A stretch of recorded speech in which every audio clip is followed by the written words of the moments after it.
하나님의 영상으로 살아가는 사람들의 이야기 생활신앙인 함께 시작하겠습니다. 오늘은 우리 한국기독교장로회 소속된 목사님이시자 화가이기도 하고 또 작가이기도 하고 또 영성 안내자이기도 하신 민도는 목사님을 소개해드리겠습니다. 네, 안녕하세요 목사님. 네. 제가 예전부터 보아오던 우리 목사님의 모습은 참 훌륭하고 누구보다 존경스러울 만한, 그리고 목회의 자질이 아주 다분한 분이로 알고 있는데 왜 현장 목회를 떠나셨는지.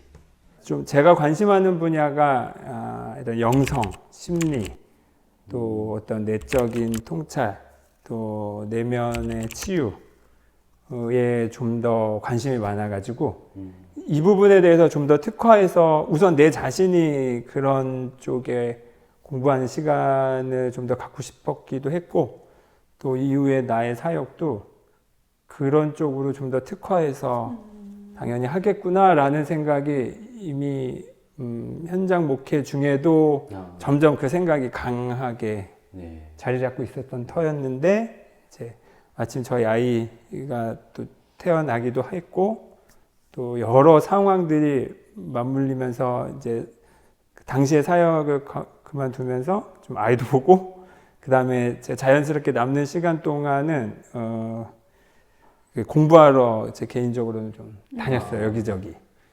그런 시간. 영성에 관련해서 좀 관심을 가지게 된 계기가 있을까요?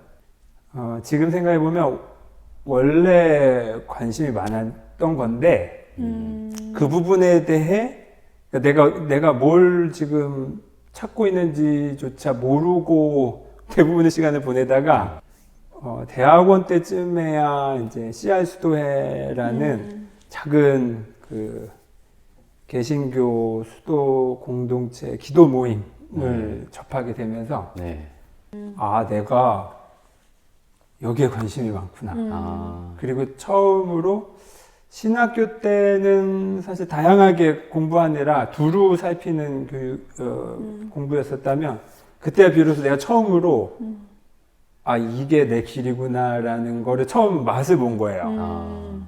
그동안의 저의 어떤 갈증이 한순간에 쫙 해소되는 느낌으로 자연스럽게 접하게 됐고, 그 인연으로 이제 계속 그 다음 인연으로 이제 점점 이렇게 영성 관련된 여러 가지 모임이나 학원 그런 공부나 그런 책을 접하게 돼서 이제 여기까지 오게 됐네요. 사실 우리가 영성이라고 한다면 기도하고 열심히 예배드리고 기도하고 이런 것으로 일반적으로 생각할 수 있는데, 목사님께서 그동안 해오셨던 영성의 길이 어떤 길이셨어요?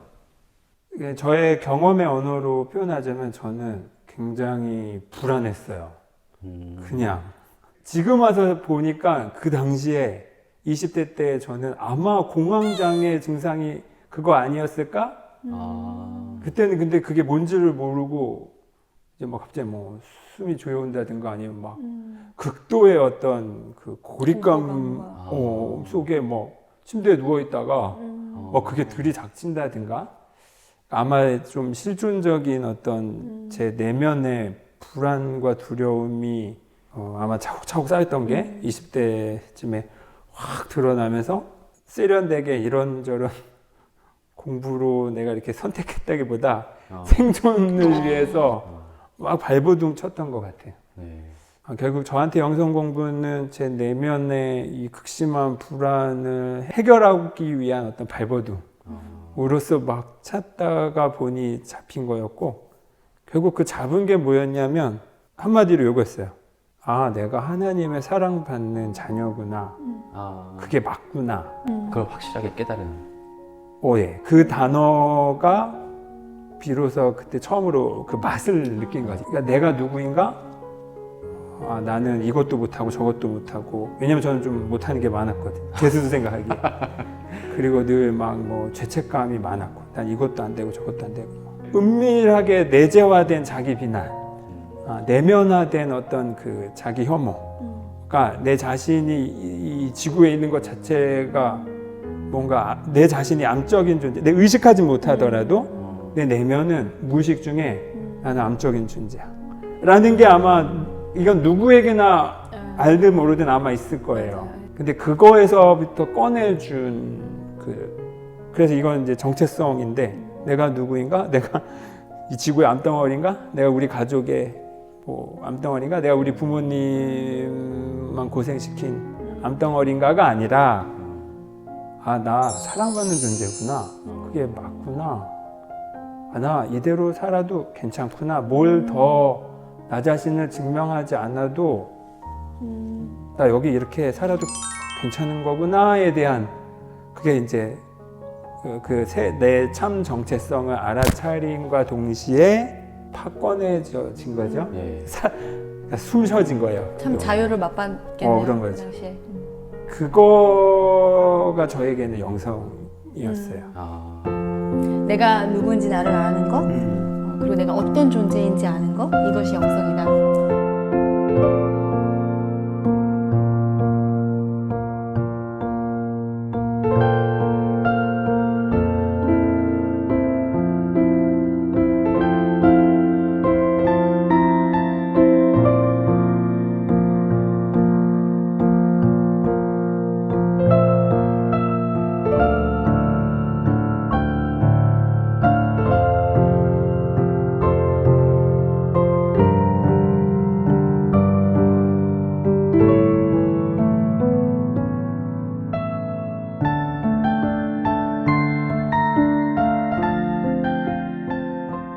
그래서 제가 성경 공부 이렇게 참 가르쳐 주던 선생님의 표현이 정말 인상 깊었는데 나는 그저 나 자신을 내가 누구인지를 알고 싶어서 찾아간 거였는데 그 길 끝에 결국 하나님을 만난 거고 반대로 나는 하나님이 누구인지 알고 싶어서 막 찾아가는데 결국 그 끝에 서 있던 게 나 자신.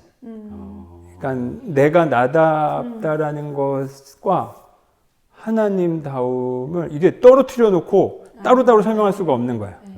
하나님을 설명하기 위해서는 나의 참 정체성이 반드시 같이 거기 따라갈 수밖에 없고, 또 내 자신이 내가 누구냐에 설명하는 데 있어서 거기에 하나님이 빠질 수가 없는 그 되게 묘한 신비. 저한테 이게 저한테는 그 출구였죠. 그런데 끊임없이 그게 나라고 나를 속이는 것들이 있잖아요, 사실은. 맞아요. 나다움이라고 나는 다른 사람들한테 나를 소개할 수 있고 이게 나야라고 얘기할 수 있지만 사실은 그건 나를 포장하는 어떤 포장지에 불과한 것들인데 그것에서 벗겨진 나를 만나는 거잖아요. 그 과정을 참 여러 분들도 좀 경험을 해봤으면 좋겠는데 그래서 그런 경험을 또 안내해 주시는 또 일을 했었었죠. 네, 그게 어떤 건지도 좀. 그 삶의 예술 학교라는 곳이고. 삶의 예술 학교. 네. 무슨 말이냐면 이제 깨어난 삶 자체가 예술이다. 우리 예술하면 특정 장르라고 생각하잖아요. 미술, 음악. 직업적인. 근데 그게 아니라 삶 자체가 예술이다. 예술이다. 삶 자체가 빛나는 어떤 드러남이고 즐거움이고 환희. 너무 멋있네요. 삶이 예술이다. 네. 아닌데? 삶은 숙제인데? 그렇게 알고 살잖아요. 그렇죠. 삶은 숙제이고 맞아. 고난의 연속이며 맞아. 풀어내야 될 과제이고 풀어내야 할 과제이고. 그러니까 이거는 말이 안 되는 말이죠. 일반적인 우리가 경험한 살아남아야 하는 이 지구에서는 어떻게 삶이 예술이 될 수가 있어. 삶은 살아남아야 하는 과제인데 근데 하여튼 그 당시에 관련 세미나 프로그램들을 이제 한 몇 년간 제가 계속 참가를 했어요. 참가를 했더니 그 전까지 제가 이렇게 소위 각계격파로 아름아름 따로따로 공부해서 겨우 이게 소중한 깨우침이었다라고 했던 그 많은 내용들이 거기서는 아주 세련되게 잘 정리해서 단계별로 쉽게 잘 잘 해놨더라고요. 그래서 삶의 예술학교라는 곳을 통해서 잘 정리할 수 있었고 군데군데 비어있던 곳들을 잘 채워놓을 수 있는 경험이 됐었고요. 최근 2년 정도 동안 이제 그 중에 작은 한 프로그램으로 라이프 아티스트라는 하루짜리 영성 하루 피정이라는 개념으로 프로그램을 진행했었어요. 기본적인 방향성은 내가 누구인가? 나는 사랑받는 존재로서 내가 그런 내가 빛나는 존재이기 때문에 나만 그럴 리가 없으니까 그렇죠. 내 옆 사람, 내 앞에 있는 사람, 그게 누가 됐든 뭐든. 그가 그 자신을 스스로 뭐라고 생각하고 있든 그 너머에 그 사람의 빛을 봐주는 그런 프로그램들을 조금 더 대중화시켜서 조금 더 쉽게 하루짜리 프로그램을 이제 진행을 했었어요. 우선 라이프 아티스트 자체만 소개하자면 만남이라는 주제로 한 8시간 정도를 만들었었고요. 내가 나를 만나고 너를 만나고 세상을 만난다. 딱 이 컨셉이었어요. 그래서 나를 만난다라는 거는 아까 말씀드렸듯이 내가 나라고 알고 있는 모습들이 여러 개가 있잖아요. 뭐 이름, 성별, 네, 직업. 그렇죠. 또 평가도 여러 가지고. 그렇죠. 그런데 그거 너머에 참 존재. 그거는 결국에 그게 뭐냐? 그 여러 가지 이름들을 다 떼어냈을 때 남아있는 건 결국에는 하나님의 자녀로서의 나.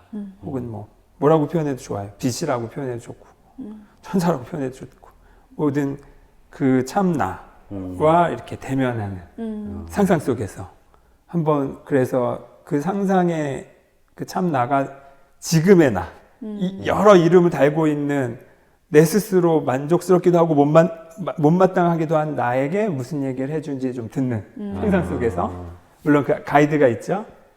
그런 시간도 있고 또 그 참가자들끼리 이제 눈을 맞추고 허깅을 하는 그러면서 온전히 그 사람의 존재를 완전히 존재를 만나는 네.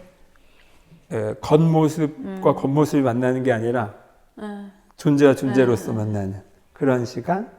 그리고 이제 세상을 만나다라는 거는 이제 여러 내 마음에 떠오르는 내가 좋아하는 사람, 혹은 내가 불편하게 생각하는 사람, 내가 사랑하는 사람 누구든 떠올리면서 그를 향해 축복을 보내는 그런 어떤 순서. 크게 보자면 이제 이런 내용으로 되어 있어요. 그런 프로그램을 한번 하게 되면 사실 많은 사람들이 참 나를 모른 채 정신없이 세상을 살아가잖아요. 그렇게 한번 그런 경험을 하게 되면 나를 발견하게 된다면 좀 삶이 달라질 수 있을까요? 당연히 그러려고 하는 거죠. 그 프로그램 중에 서로 눈 맞추는 시간이 있어요. 아무 말 없이. 한 4분? 한 사람 돌아가면서 다. 전부 다. 내가 적어도 3분 이상씩 한 사람과 그 눈을 맞춰야 돼. 아무 말 없이. 그거 못해요. 그리고 살아보면서 한 번도 10초 이상 눈 마주친 적이 사실 별로 없잖아요. 없어요. 말 없이. 특히나 가족들이랑 못하죠. 못해. 되게 신기하지 이거. 그러면 이거예요. 서로 눈 맞추는 그 순간에 강제로 내가 해제되는데 이 해제되는 게 부담스러워서 그걸 막 꽉 붙잡고 있거나 아니면 애다 모르겠다 하고 해제하거나 그 지경에 놓이게 돼요. 서로 눈을 맞추기로 한 그 순간부터 깜짝 놀라는 거죠. 이게 뭐지? 하고 이 첫 그 느낌을 이제 막 생소하면서 거기서부터 이제 시작이죠. 저는 이제 많이 해봤으니까 이제 재밌는 거죠. 사람들이 이때 어떻게 하냐가. 혹시 그런 프로그램을 이제는 진행을 하시잖아요. 해보셨을 때 어떤 좀 특별한 경험이나 기억에 남는 어떤 순간들이 있을까요? 이건 뭐 제 경험을 오히려 말씀드리는 게 더 나을 수도 있겠는데 저는 그걸 되게 싫어했거든요. 누구를 무슨 프로그램에서 서로 잠깐 눈 보라고 할 때 혹은 우리 뭐 이렇게 성도의 교제 시간에 축복의 노래 불러주면서 서로의 눈을 바라보세요. 제일 싫어했어 내가. 저도 예배 시간에 서로 이제 사랑합니다라고 눈을 보면서 고백하라고 하면 부부끼리는 절대로 안 봐요. 공감합니다. 아마 그때도 그 싫어했던 이유는 깜짝 놀랬던 거지 내가. 이게 뭐야? 이를 내가 싫어서 회피했던 거겠죠. 부담스러워서. 근데 이제 이 눈 맞춤 경험을 제가 제대로 처음 해본 게 여기 삶예술 학교의 세미나를 통해서였어요. 돌아가면서 쭉 하는데 너무 싫은데 뭐 어떻게, 근데 내가 이건 작정하고 왔으니까 그래, 싫은 거 다 뚫고 해보려고 왔으니까 했는데 뭐랄까, 그때 참가자분이 막 70대 할아버지도 있었고 뭐 20대 여성도 있었고 다양한 사람들의 연령이 있었는데 다 바라보고 이렇게 눈을 맞추는데, 그때 뭐였냐면 내 안에 어떤 소리가 딱 올라왔냐면 이 사람이 나구나가 왔어요. 다른 사람인데. 그러니까 이 완전한 연결감. 이 사람이 남이 아니, 처음 보는 사람인데, 이 사람이, 예를 들면 70대 할아버지가 나를 대신해서 이 삶을 살아주셨구나. 와, 얼마나 많은 고생을 하셨을까. 그리고 어떻게 여기까지 오셨을까. 와, 고맙다. 이 생각이 갑자기 확 들면서 한 분 한 분을 계속, 내가 이렇게 아름다웠어? 와, 이렇게 눈빛이 섬세하고 이렇게 환희로웠나? 이렇게 한 사람 한 사람을 그렇게 내가 바라보는데 뭐 벅차오르더라고요. 그날 저랑 같이 택시 타고 들어오신 분은 막 택시 안에서까지 내가 이 세미나를 왜 참가해야 되나 말이야. 택시 안에서까지 막 그래놓고 그분과 딱 만났을 때 그분은 이미 막 울고 있어. 눈만 바라보는데도. 아무 말 없이 눈만 바라보는데 막 눈물이 나더라. 그게 아마 어떤 이성이나 말 너머에 네. 뭐가 오고 간 거예요. 영성에서 중요한 부분도 이 부분이에요. 우리 개신교인들은 저 자신이 너무 지성적으로 가거나 혹은 반지성적으로 가거나 했는데, 지성을 무시하지 않으면서도 그 어떤 느낌의 영역에 대한 아주 섬세한 알아차림, 그것을 경험했던 거. 눈 맞춤이라는 게 결국에는 말 넘어 더 많은 것들을 대화하게끔 해주는 그런 역할이 있었어요. 근데 이제 목사님께서 처음에 내가 이런 영성을 특화해서 그런 목회를 하고 싶었다라고 아까 서두에 좀 말씀을 해주셨는데, 그러면 지금 충분히 어떤 그런 훈련도 과정도 거치고 또 나름대로 공부도 하셨는데, 다시 이렇게 현장으로 오셔서, 교회 현장이라는 거예요, 현장은 교회에 오셔서 그런 목회를 그러면은 해 나갈 때쯤 되셨을 것 같은데 아직 교회 현장에는 오지 않으셨어요. 그래서 왜 그런지. 그 부분은 열어놓고 있어요. 물론 제 안에 어떤 명료함이 탁 올라오면 바로 행동을 옮기겠지만 아직 그 명료함이 올라오지 않았어요. 그래서 오히려 되게 적극적으로 기다리고 있어요. 근데 이게 기다림인지 아니면 직무유기인지 늘 이거를 늘 그 사이에서 고민이지 모르게. 이거 맨날 묻고 있는데 맞아. 네. 어쨌거나 그래서 손해는 하나님이니까 하나님이 뭐 움직여 주시겠죠. 하나님이 이거는 마련해 주셔야 된다. 여기서 마련은 무슨 뭐 어디 교회에서 청문을 그렇죠. 받고 이런 뜻이 아니라 아니죠. 적합한 쓰임새가 있겠거니. 그래서 그 부분에 있어서 오히려 되게 적극적으로 기다리고 있어요. 근데 이제 우리 민도느 목사님은 아까 영성에 대한 얘기도 했지만 참 다양하게 실력을 가지고 있습니다. 맞아요. 특별히 예전부터 그림도 그리셨잖아요. 그래서 사실 그동안 그리신 그림을 몇 작품 가지고 왔습니다. 아주 몇 개죠. 네, 더 몇 개 많은데. 가지고 왔습니다. 블로그에 보면 정말 수백 장의 그림이 있는데 그 중에 몇 개만 추려왔습니다. 우리 한번 소개를 해주실 수 있을까요? 네. 네. 요거는 제가 이 달의 그림을 사진이 아니라 직접 그리셨다고.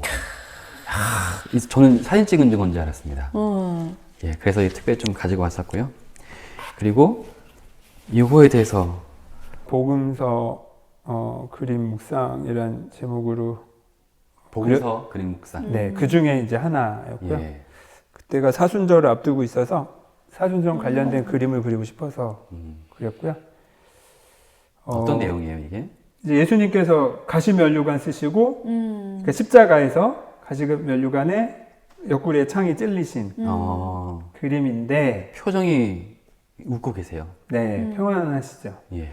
저한테 있어서 예수님의 십자가 사건에서 제일 핵심으로 제가 생각하는 구절이 뭐였냐면 예수님의 그 십자가 위에서의 말씀. 예. 아버지 저들을 용서해 주십시오. 저들은 자기가 뭘 하고 있는지 모르고 있습니다. 몰라서 저러는 겁니다. 라면서 그 말씀이 저한테는 십자가 메시지의 가장 핵심이겠구나. 그래서 그거를 담은 건데요. 그럼 아는 자의 여유인가요? 그렇죠. 왜냐면 나라면 내가 누명 쓰고 십자가에 못 박히고 찔리고 했으면 십자가 위에서 죽기 직전까지 원망. 야 저주를 퍼부을 것 같은데 그 저주를 퍼붓지 않으셨어. 그렇죠. 오히려 정말로 다른 마음이었잖아요. 예. 그렇죠.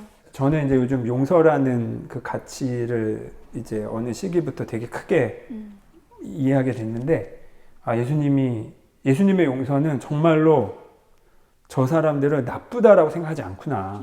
나를 공격한 사람들에 대해 나쁜 놈이라는 거 하지 않고 몰라서 저렇구나. 반대로 말하면 이 그림의 제목이 알면 사랑한다. 알면 사랑한다. 제목. 모르면 미워하고 알면 사랑하게 사랑한다. 된다. 이게 그 동물 행동학자 최대천 박사님의 어떤 글 제목이었나? 책 제목이었어요. 근데 그렇구나. 알면 사랑하는구나. 그래서 당신을 공격한 이 찔린 창에서도 담쟁이 넝쿨 내고 생명이 또 피어나네. 이게 가시 면류관 찔린 그 나무에서도 거기서 싹이 틔우네. 이게 생명을 그러네요. 그렇군요. 그러니까 공격받은 그것을 원망과 저주로 돌리지 않고 오히려 그거를 생명의 기회로 전환시켜준. 전환시켜버리는 완전 그럼 이 앞에서는 속수무책이잖아요. 그쵸. 아무리 맞아요. 공격을 하려고 해도 당사자가 공격으로 안 받아들이는데 그렇죠. 거기에서는 미움이라는 게 갈등이라는 게 있을 수 없잖아요. 예. 예수님의 평화가 이거구나. 예. 완전히 그래서 아름다운 잎을 내고 그래서 예수님 자체가 하나의 나무가 돼버리는 그러네요. 생명나무. 그런 대단한 뜻을 담았습니다. 근데 잘 전달됐는지는 모르겠습니다. 그저 그냥 바라봐도 아름답습니다. 뜻을 몰라도. 이 작품이 얼마죠? 이거 감정가 들어갑니다. 팔 생각은 못했는데 네, 이게 프린팅해서 사이즈별로 원하시면 판매하고 있습니다. 네, 3만 원에서 7만 원부터 쭉 있습니다. 마지막으로 하나만 더. 하나 더. 네. 저는 여기에 마음이 참 많이 동했습니다. 네. 딱 봐도 아시겠죠? 네. 전 궁금해요. 이 그림이 어떻게 보이는가? 다른 분들은. 목사님은 어떠세요? 모르겠습니다. 딱 봐도 아시겠죠라고. 저는 평화와 관련된 그림이에요. 근데 이렇게 보시면 알겠지만 테러리스트 이거는 십자군. 둘 다 여기는 이슬람 근본주의자들의 복장으로 했고 십자군은 이제 그리스도교의 어떤 병사였죠. 둘 다 종교의 이름으로 스스로 거룩하다고 생각해서 총을 쏘고 칼을 빼든 사건이죠. 그런데 우리 인류 역사상 그래서 그게 여기는 뭐 성전 탈환이고 여기는 뭐 지하든가 하면서 성전 여기도 똑같이 거룩한 전쟁이라면서 총을 든 건데 그래서 결국 이 종교 때문에 더 많은 피를 흘렸고 역사적으로도 종교 전쟁으로 오히려 더 많이 죽었다고 하니까 이건 모순이다. 과연 종교가 그런가? 아니다. 그러면 그래, 자신의 종교를 위해 총을 쐈을 때 총알이 나가는 게 아니라 꽃이 나가고 성전을 지키기 위해서 칼을 뺐는데 거기에 또 꽃이 나와서 꽃과 꽃이 부딪혀서 그냥 폭죽 터지듯이 빡. 저는 이 그림 보고 되게 좀 재밌었거든요. 뭐냐면 우리가 어렸을 때 막 난닝구 입고 대신에 빨간 그 보자기를 막 매잖아요. 엄청 비장하게 막 비장하게 갔는데 결국 여기서 꺼낸 거는 물총인 거야. 아니 이렇게 꺼냈는데 엿인 거야. 이런 상상이 좀 올라왔었거든요. 그래서 이건 내가 막 비장하게 싸우러 가서 딱 쐈는데 폭죽이 팍 나오는 거죠. 그래서 재밌었어요. 저는. 본인들이 스스로 당혹스러워하는 이게 뭐야? 엄청 비장하게 갔는데. 이런 세상, 이런 세상이면 좋겠다. 미얀마에도 지금 고통받는 미얀마에도 그 총 끝에서 저런 꽃이 터져 나오면 좋겠네요. 네. 목사님 어쨌든 그런 또 이제 여러 영성의 어떤 길을 가셨고 또 그런 어떤 것들을 통해서 깨어났고 진정 나를 알았다. 그러면 그 이후에 지금은 어떤 삶을 사시는지, 지금 현재는 어떤 마음으로 사시고 또 어떻게 생활을 살고 계신지가 좀 궁금하거든요. 그래 나 그런 경험 있었어. 끝나지 않고 그 이후에 내 삶을 어떻게 영위해 나가고 있는지. 내가 전도자이기 전에 구도자, 진리의 말씀에 내가 늘 초점 맞춰 있는 것이 제일 중요하다고 생각하고 있고, 그래서 내 자신이 하나님께 조율되어 있는 것만으로도 그 상태로 내가 슈퍼 가서 물건 살 때 물건 사면서 고맙습니다라고 인사하는 그 순간이 아까 말씀드렸듯이 무언의 전도고 사랑의 실천이라는 명확한 의식이 있어요.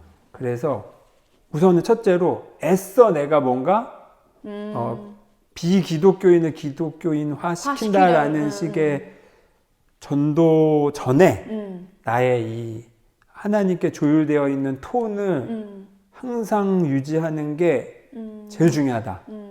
그래서 저는 이것을 유지하는데 가장 큰 에너지를 쏟고 있고, 그러니까 저는 사실 수도사가 한때 되고 싶었죠. 그런데 내가 이제 그런 수도는 관심이 있지만 봉쇄 시킬 수는 없구나 내가 나 자신을. 그래서 이제 나는 저도 두 분 말씀처럼 생활 신앙 저는 일상 영성이란 말을 쓰거든요. 일상의 영성으로서 이거를 되게 중요하게 생각하고 있고, 그래서 저희 요즘의 관심은 새 습관 들이기예요. 새 습관 들이기. 아까 말씀 잠깐 해주셨는데, 예를 들면 어떤 프로그램이나 부흥회나 사경회나 아니면 주일 예배 때 설교나 그 순간에 자극과 어떤 리프레시가 되잖아요. 네. 무언가를 얻고. 근데 우리가 대부분 겪는 어려움은 다시 일상으로 돌아갔을 때 무력해지죠. 이 톤을 유지하는 게 어려워. 그거는 지금 저도 마찬가지예요. 막 왔다 갔다 해요, 사이클이. 왜냐면 우리의 이미 익숙한 습관이 뭐냐면 무기력의 습관이나 혹은 다시 어떤 너무 욕망 내지는 나의 그 옛 자아의 패턴의 습관으로 자꾸 회귀하려는 이게 이미 몸에 배어져 있기 때문에 이제 나의 초점은 이 습관을, 새 습관을 들이는 데 있다라는 게, 그리고 이제 지금 제가 본격적으로 막 크게는 하지 않고 있지만 직전까지도 라이프 아티스트라는 프로그램을 통해서 사람들을 영성 교육 관련된 안내들을 했고, 또 저 개인적으로는 이제 꿈 작업이라고 해서 잘 때 꾸는 꿈을 통해서 내 무의식이 지금 나의 의식에게 무엇을 얘기하고 있는지, 내 삶에 지금 중요한 이슈가 무엇인지, 내가 놓치고 있는 핵심은 무엇인지, 이게 근데 항상 영성, 아까 제가 말했던 영성적인 관점에서 항상 그게 다 있거든요. 네. 꿈은 그러니까 매개일 뿐이죠. 꼭 꿈일 필요는 없지만 저의 꿈이 너무 재밌더라고요. 그래서 이 그 꿈자국 기억이 나세요? 이거 대부분 난 기억 안 나서 못하는 데지만 꿈 일기 쓰기 시작하면 기억 나게 돼 있어요. 아, 걱정하실 필요 없습니다. 꿈 일기만 쓰기 시작하면 이제 점점 나게 돼 있어요. 그래서 이 꿈 가지고 이제 내면 작업하고 그룹으로 같이 나누고 그래서 자기 내적인 어떤 중요한 핵심적인 이슈들 통찰하는 거 안내하는 역할 이런 걸 그냥 소소하게 하고 있습니다. 아까 이제 유지하신다라고 말씀을 해주셨는데 그냥 이렇게 쉽게 생각하면 유지한다는 게 약간 수동적인 느낌으로 들리긴 하는데 그 유지한다는 게 굉장한 전사 느낌을 저는 받거든요. 내가 그것을 알아차린 거를 계속 유지해 나가는 것이 얼마나 힘든지 사실 우리는 알잖아요. 그러니까 내가 뭐 예를 들어서 아까 말씀해 주셨듯이 주일날 받은 은혜를 그거를 유지시켜 나간다는 것이 엄청난 뭐라고 했죠? 하여튼 전사의 느낌이거든요, 저는. 제가 왜 이런 질문을 드렸냐면, 우리 이제 교우분들 중에 대부분 하시는 말씀이 그래요. 이제 방에서 열심히 이 가족을 위해서, 남편을 위해서 기도를 하고, 막 성령 충만하고, 어쨌든 막 내가 다 용서하고 받아들일 마음으로 문 밖으로 나오면 남편이 누워있는 TV 보는 모습에 막 화가 치밀어서 바로 용기 나간다고 하거든요. 근데 대부분의 이제 우리 교인들이 그거를 같이 얘기하면서 같이 공유하는 바예요. 나도 그래, 나도 그래. 근데 우리가 진짜 그 문 밖을 나서면서, 교회 문 밖을 나서면서부터 이게 사실 엄청 어려운 건데, 그걸 어떻게 유지할 수 있느냐 좀 쉽게 디렉팅을 해주시면 어떨까. 좀 실제 우리 그냥 일상생활에서 교인들이 어떻게 할 수 있을까? 이런 부분에서 기술이 들어가는 거. 이런 부분에서 돈 내야 돼요? 그렇다기보다 이런 부분에서 제가 좀 더 영성 관련된 교육을 좀 더 특화된 걸 하고 싶다 했던 부분이 이런 부분이고, 내가 열심히 기도했음에도 남편을 위해 기도했음에도 불구하고 남편 누워있는 거 보면 다시 욱하는 거의 이 메커니즘을 좀 이해할 필요가 있어요. 하나님께 기도했다고는 하지만 기도 내용이 이건 거죠. 저 인간 정신 차리게 해주세요. 이거잖아. 저 인간 정신 차리게 해주세요. 나는 잘못한 거 없고 제가 문제야. 그러니까 하나님 죄를 어떻게 해줘야 돼요. 우리 자식 저 인간 저 아들놈 저 자식 저거 좀 정신 차려야 되는데 하나님 뒤통수라도 한 대 쳐주세요. 결국 패턴은 이거라는 거죠. 이런 부분에 있어서 우리가 신앙생활을 기도를 열심히 하는 거 굉장히 훌륭하고 한 발 더 나가서 기도를 정확하게 할 필요가 있다. 정확하게. 왜냐하면 이걸 이제 투사라고 하는데 내 내면의 어떤 그 불평감을 남에게 투사시켜가지고 저 사람의 문제로만 보는 거. 물론 저 사람이 저렇게 행동한 거를 뭐 그렇게 평가할 수는 있지만 그게 실은 내가 직면해야 할 내 이슈를 책임을 회피하는 방식이거든요. 예를 들면 똑같이 소파에 누워서 맨날 TV 보는 저 인간이 다른 때는 굉장히 사랑스럽게 보이는 날에 그래도 하루 한 번은 있을 수 있어요. 있죠. 되게 덜어 막. 그쵸. 그래도 어떤 날. 있긴 있어. 근데 그 인간은 계속 소파에 누워서 똑같이 TV를 그 시간에 보고 있는데 왜 그때는 사랑스럽게 보이고 왜 이때는 아주 밉냐는 거죠. 결국 그 인간 문제가 아니라는 거예요. 내 마음이 꼬여 있으니까 그런 것만 보이는 거예요. 요거를 이제 투사라고 표현하는데, 그러면 이제 사실 투사 아닌 게 없어요. 그렇죠. 그래서 저는 범사에 감사하라라는 이 말이 그래서 중요해요. 내가 감사의 상태로 감사를 보기로 의도하면, 작정하면, 그러면 상황은 바뀌지 않았는데 감사할 거리가 보여요. 이게 되게 어떤 면에서는 좀 어려울 수도 있는데, 왜냐하면 예전에 범사에 감사하라, 그게 좋은 말이지. 근데 그거 어떻게 해? 감사할 일이 있어야지. 이거잖아요. 감사할 일이 있어야 하지. 근데 그런 경우는 반대로 말하면 감사할 일이 있어도 감사 안 할 거야, 아마. 왜? 나는 이미 내 안에, 이것도 정체성과 관련된데, 내가 피해자라는 내 자기 정체성에 동일시가 돼 있어서 나는 이런 부모 만나서 이런 고생을 하고 있고 저런 남편 만나서 이 고생하고 있고 이런 아내 만나서 이 고생하고 있고 내가 하필 우리나라에 태어나서 뭐 군대를 가야 하고 뭐 다 한 번씩 해본 말 있잖아요. 그게 내용이 뭐가 됐든 결론이 그거야. 나 피해자야. 나 불쌍해. 네가 나 챙겨야지. 나 못해. 그렇죠. 나 할 수 없어. 하고 싶지 않아. 라는 되게 소극적이고 부정적이고 염세적인 태도로 이미 내가 쓴 안경이 그러니까 무얼 보든 그렇게 보이고 심지어 이 안경으로 하나님을 봐도 그렇게 보일 거예요. 왜 나를 그런 왜 안 해주냐? 하나님 뭐 하고 있냐? 결국 근데 이건 내 안경을 벗을 일이었는데 이 피해자 정체성이라는 이 안경을 그러니까 제가 아까 말했듯이 제 영성에 깨어나는 과정에서 정체성이란 내가 피해자가 아니구나. 나 하나님의 사랑받는 되게 당당한 아들이구나. 라는 그 피해자 안경을 벗으니까 비로소 보이기 시작한 거예요. 와, 좋다. 와, 이 돌에도 하나님이 있네. 와, 날이 흐려도 흐린 대로 너무 좋아. 상황의 문제가 아닌 거야. 그냥 이게 좀 크게 말씀드리자면 이거. 누군가가 내 남편이 믿게 보이고 내 아내가 믿게 보일 때는 실은 내가 내 자신을 미워하고 있을 때예요. 내가 나를 피해자라고 생각하고 있고 못마땅하다고 그러네요. 그때 그런 것만 보여요. 그래서 결국 남편이 원인이 아니야. 원인은 여기 있어. 남편이 그렇게 보이는 건 결과일 뿐이에요. 무언가를 바꾸고 싶다면 원인을 바꿔야지 결과를 바꿀 그렇죠. 수가 없어요. 예, 예. 남편을 반복이 될 바꾸려고 테니까 원인이 그대로. 그렇죠. 예. 하나님 저 인간이라는 건 결과를 바꿔주세요 이 말이에요. 안 바뀌죠. 원인을 바꿔야지. 원인은 여기 있으니까 내가 못 봤던 나의 모습이 뭐지?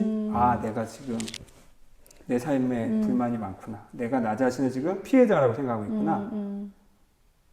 아니지. 나는 하나님의 자녀인데. 그렇지. 하나님이 나를 피해자로 만드실 리가 없지. 근데 기분은 계속 피해자의 느낌이 있을 수는 있어. 그때 저는 그래서 말의 힘이 되게 중요하다고 생각하는데 일단 말부터 내뱉어봐요. 아주 세게. 어떻게? 그냥 막 이 어떤 뭐 불안감과 피해의식이 가득할 때 그래도 머리로는 내가 또 여기 빠져 있었구나를 알아차리면 그냥 냅다. 내가 하나님의 아들이지. 그냥 이렇게 말해요. 좋다. 감사하다. 그냥 막 말이라도 막 해요. 이 말이 왜 그러냐면 마음을 견인하는 힘이 있어요. 이런 밖으로 내뱉었을 때. 확언이라고도 표현하는 네. 학원. 그냥 말을 명확하게 딱 했을 때 마음이 끌려와. 이렇게 마음이 동해야 그런 말이 나오는 건 당연한데 근데 말 마음이 먼저 했을 때 또 얘가 이렇게 그런 따라오면. 효과도 있어요. 뭐 예를 들면 누워서 남편이 TV 보고 있는데 자유롭구나. 아이고 사랑스러워라. 아이고 하나님의 아들이 여기 누워 계시는구나. 막 부글부글한데 사과 필요하세요? 뭐 먹고 싶어? 내가 차려줄게. 이러는 거죠. 해보세요. 진짜로 이건 내 농담은 아니에요. 해보세요. 그랬을 때 마음이 어떻게 싹 변하나. 물론 안 변할 수도 있어요. 중요한 건 내가 그 순간에 피해자로 스스로 남아있지 않기로 선택했다는 게 중요해요. 그것만 하면 돼. 나머지는. 근데 우리가 그냥 이제 일반적인 기독교 언어로서 어려운 일이 있을 때 그건 내 십자가야 라고 말을 하잖아요. 그건 내 고난인데 내가 짊어지고 가야 돼 라고 우리는 스스로 고난을 자처하거든요. 그리고 그게 거룩한 길이라고 믿고 걸어가요. 근데 지금 어쨌든 우리는 그게 고난이 아니다. 그거를 이제 아는 작업이 먼저 필요한 거잖아요. 그거 어떻게 알 수 있을까요? 똑같은 건가요, 그냥? 똑같이 내가 누군지 알아야 하고 이런 걸까요? 저는 그 말을 좋아해요. 그러니까 죄책감이라는 단어가 아닌 책임이라는 단어. 그러니까 어쩔 수 없이 짊어져야 돼라는 식의 짐덩어리가 아니라 안 져도 돼. 근데 그러니까 원망하지 않고 책임진다. 누구도 원망하지 않고 그냥 단지 내가 내 할 수 있는 것을 한다. 라는 그 말을 제가 좋아하는데 그래도 이건 내가 하는 데까지 하고 싶어. 내가 할 수 있는 만큼. 중요한 건 그런데 어떤 투사하는 마음 없이 희생하는 마음 없이. 왜냐하면 내가 희생해서 이걸 한다라고 하면 아까 말했듯이 문 열고 나와서 소파에 누워 있는 게 미워 보이거든요. 왜? 내가 이만큼 희생했는데 저 인간은 뭐해? 이렇기 때문에 이미 이거는 온전한 사랑이 아니야. 거래를 한 거지. 왜? 내가 이만큼 줬으니 너도 줘야지. 이건 사랑이 아니야. 근데 대부분 사랑을 이렇다라고 착각하죠. 줄 거면 그냥 주는 거지. 바라고 주는 것은 아니다. 그럴 거면 그냥 하지 않는 게 더 그 사람을 위해서도 나를 위해서도 더 정직하고 더 나은 선택이다. 당장은 이게 막 그러면 뭐 당장 어떻게 해요? 뭐 할 수 있지만 아니 한번 그래도 보세요. 그래서 무슨 일이 벌어지는지. 생각했던 만큼 걱정할 일은 일어나지 않을 수 있어요. 내 몫이 아닌 걸 억지로 끌고 왔다면 그거는 놓는 게 용기예요. 붙잡을 거면 계속 내가 책임을 질 거면 원망하지 않는 마음으로. 이게 저한테는 되게 중요한 기준선이 됐어요. 사실은 참 많은 얘기를 듣고 또 그것을 어떻게 실현해 나갈 수 있을까 기대도 되고 제가 든 생각이 이렇게 짧은 시간 말로만 듣지 않고 한번 경험해보면 좋겠다라는 생각이 들거든요. 그래서 제가 부탁을 좀 드리고자 하는데 지금은 코로나 때문에 어렵지만 나중에 저희가 한번 수련회 시간을 가질 때 한번 모셔서 그 나를 찾아가는 그리고 화해해 나가는 그런 과정을 좀 경험해보고 싶다는 생각이 들거든요. 네. 강사로 한번 와주실 수 있는지. 저야 감사해요. 녹음됐잖아요, 지금. 네. 저는 이런 질문 한번 드리고 싶어요. 아까 김경재 교수님께서 신학생들에게 전도자가 되기 이전에 구도자가 되어야 된다라고 말씀을 해주셨는데 그건 사실 신학생이나 목회자에게 국한된 말은 아닌 것 같아요. 그렇죠. 그리스도를 아는 모든 이들에게 먼저 전도자 되기 이전에 구도자가 되어야 될 것 같은데 그럼 지금 우리 이걸 보고 있는 구도자의 삶을 살아가는 가려고 지금 이제 막 결단을 했을 것 같은데 그런 분들에게 좀 쉽게 하루하루 내 영성을 다져나갈 수 있는 하루하루 어떤 뭐 그런 쉬운 어떤 게 있을까요? 좀 어떻게 좀 구도자의 삶을 살 때 요건 꼭 지켜나가십시오. 이런 거라든지 아니면 뭐 아침에 일어났을 때 꼭 이런 건 해보십시오. 여러분의 삶에 도움이 됩니다. 굉장히 핵심적인 키포인트 빡! 요점 정리 별표 3개. 지금 딱 떠오르는 건 네. 일어나자마자 저는 항상 눈 뜨자마자 제가 말을 정해놨어요. 와 감사합니다. 와 감사합니다. 와 감사합니다. 와 감사합니다. 그래서 그 다음부터 이제 막 아무 말이나 제가 막 이것도 아까 말씀드렸듯이 말이 내 마음을 끌고 갈 수 있도록 소리 내나요? 네. 소리 내서. 뭐 와 잘 잤다.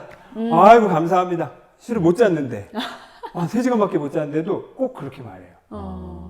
그러면 그 말이 내 마음을 끌고 간다라는 이게 있으니까 그렇게 막 피곤해도 와 잘 잤다. 와 감사합니다. 힘난다. 잘 잤네. 개운하네. 이렇게 막 그러고 시작한다는 거. 그리고 또 범사에 감사하라는 예수님 말씀은 진짜 최고의 영성 습관이더라고요. 저는 아예 이렇게 뭐라죠? 발열정자 써가면서 하루에 막 500번씩 한동안 쭉 한 적도 있어요. 꼭 그렇게까지 안 하더라도 근데 그렇게 그런 식으로까지 한번 해보기를 추천드리는 건 그냥 뭐 시간 되면 하지 하면 결국 안 하거든. 그래서 한번 발열정자 하면서 혹은 아침에 조깅하면서 뭐 이런 식으로 아니면 설거지 할 때를 특정해가지고 그때는 내가 무조건 그렇죠. 그냥 감사합니다. 열어두면은 또 잊어버릴 수 안 있으니까. 하니까. 설거지 할 때마다 감사합니다. 감사합니다. 하루하루를 돌아보면서. 감사한 마음이 있든 없든 상관없어요. 그냥 말만 한번 해봐요. 그렇게 한 달 해보세요. 그러면 어떻게 되는지는 제가 보증합니다. 해보세요. 아유, 그렇게 해서 평안할 거면 누구나 다 하지? 누구나 다 안 하죠. 근데 왜 그 평안을 못 느낄까? 간단해요. 그렇게까지 해본 사람이 없기 없어요. 때문이에요. 네. 그래서 해보시기를 추천합니다. 이게 새 습관이네요. 네. 새 습관. 아침에 일어났을 때, 와, 감사합니다. 아우, 잘 잤네. 아, 오늘도 새 힘이 북북북 나네. 하고 외치는 거 하고, 시간을 정해놓고, 감사를 길들이는 거. 알겠습니다. 이게 새 습관입니다. 강추합니다. 강추. 네. 또 혹시, 기도할 때, 이거는 꼭 이렇게 해보십시오. 라는 게 있을까요? 제 경험상 가장 먼저 하고 싶은 말은 뭐냐면, 말하기 전에 잠깐 가만히 있는 시간. 기도 말을 꺼내기 전에 잠깐 멈추고 지금 내 마음이 느낌이 어떻지를 한번 먼저 물어보시기를 원해요. 왜냐하면 라디오를 들으려면 주파수를. 그렇죠. 주파수를 먼저 맞춰야 되는데 주파수도 맞추지 않고 뭔가 들으려고 하면 안 들리잖아요. 마찬가지로 하나님이 나에게 주시는 그게 꼭 무슨 어떤 음성이 아니어도 그 연결감이라는 게 있어요. 그게 되게 중요한데 그러기 위해서는 먼저 내가 지금 내 마음의 상태가 어떤지를 먼저 알아야 돼요. 뭐 마음의 상태가 꼭 좋아야 된다 이 뜻이 아니라 지금 내 마음이 어떻지? 한번 딱 물어보고 가만히 느껴봤을 때 아, 지금 내가 약간 긴장돼 있구나. 아, 내가 약간 불안감이 있구나. 아, 내가 지금 좀 쫓기고 있구나. 뭐 뭐든 아, 내가 지금 편안하구나. 뭐든 좋습니다. 그거를 알아차리는 그 순간 조율은 시작돼요. 그냥 정직하게. 그리고 그러고 난 다음에 가만히 좀 있다가 마음이 혹여 뭐 긴장감이 사라지지 않더라도 괜찮아요. 그냥 어쨌든 정직하게 아, 내가 어떻구나 라고 알아차린 다음에 거기에서부터 하나님께 편안하게 아, 하나님 제 마음이 지금 좀 긴장되네요. 아마 오늘 있을 어떤 일 때문인가 봐요. 이 마음이 저는 잘 사그라들지 않는데 제가 잘 못하니까 하나님께 맡깁니다. 제가 하나님과 연결감을 늘 유지할 수 있도록 저를 도와주세요. 이런 식으로 바로 거기 내가 있는 그 자리에서부터 기도 시작하는 거를 추천드려요. 실제로 저도 좀 해보고 싶네요. 아침에 일어나자마자 사실 아침에 일어나자마자 뭘 이렇게 자각 없이 일어나서 챙겨서 새벽 예배를 나가거든요. 내가 지금 깼는지 자는지 아직 모르는 상태로 가는데 분명하게 좀 나를 깨고 딱 그렇게 하고 시작해봐야 되겠다. 오늘 아주 저한테도 새 습관 들이기가 시작이 될 것 같아요. 네, 그러면 우리 마지막으로 지금 당장 할 수 있는 나를 이끌어갈 수 있는 말을 던지고 끝나는 걸로 해볼까요? 어떤 네. 말로 끝나면 좋을까요? 지금 떠오르는 말은 이거네요. 하나님이 나와 함께 하신다. 하나님이 나와 함께 하신다. 우리 함께 외치면서 마치겠습니다. 하나님이 하나님이 나와 함께 하신다. 감사합니다. 감사합니다.